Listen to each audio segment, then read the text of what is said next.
Hello বন্ধুরা, welcome back to my channel my daily life task. আজকে আমি বানাচ্ছি কড়াইয়ে হোমমেড বিফ পিৎজা। চলুন শুরু থেকে দেখা যাক। প্রথমে একটি বাটিতে সামান্য কুসুম গরম পানি নিয়ে এর মধ্যে দিয়ে দিচ্ছি 2 চামচ চিনি, হাফ চা চামচ লবণ আর 1 চা চামচ ইস্ট পাউডার। সব কিছু ভালোভাবে গুলিয়ে নিলাম। এবার 2 কাপ আটা সামান্য একটু তেল দিয়ে ভালো করে মিশিয়ে এর মধ্যে দিয়ে দিলাম কুসুম গরম পানির মিশ্রণটি দিয়ে সুন্দর করে মথে তৈরি করে নিচ্ছি একটা সফট ডো তৈরি হয়ে গেলে পলিথিন দিয়ে ভালো করে ঢেকে ঢাকনা দিয়ে রেখে দিব 20 মিনিট। এবার পিৎজার জন্য মাংস রেডি করে নিচ্ছি। গরুর মাংসের মধ্যে দিয়ে দিচ্ছি সামান্য লবণ, 1 চামচ সয়া সস আর একটা ম্যাগি মশলা, এক টুকরো লেবু চিপে দিব।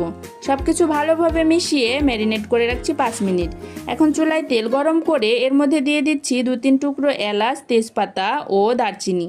এবার দিয়ে দিচ্ছি ম্যারিনেট করে রাখা মাংসগুলো। ভালো করে নেড়ে ঢাকনা দিয়ে মাংসটা ভালোভাবে কষিয়ে রান্না করব 15 থেকে 20 মিনিট, যাতে একদম ভালো করে সেদ্ধ হয়ে যায়। এ পর্যায়ে দিয়ে দিচ্ছি 1 মুঠো পেঁয়াজ কুচি, মাংসের সাথে ভালোভাবে নেড়ে ভেজে নিচ্ছি। এবার আগেই দেওয়া গরম মশলাগুলো বেছে তুলে নিচ্ছি। এবার তৈরি করব পিৎজার বেস। আগে থেকে তৈরি করে রাখা ডো থেকে মোটা করে একটা রুটির মতো বেলে নিচ্ছি।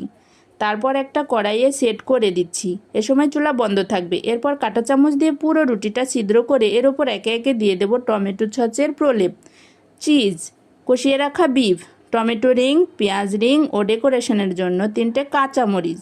সবশেষে আরেকটু চিজ ছড়িয়ে ঢাকনা দিয়ে মিডিয়াম টু লো আঁচে রান্না করব 20 মিনিট। 20 মিনিট পরে তৈরি হয়ে গেল কড়াইয়ে বানানো হোমমেড বিফ পিৎজা।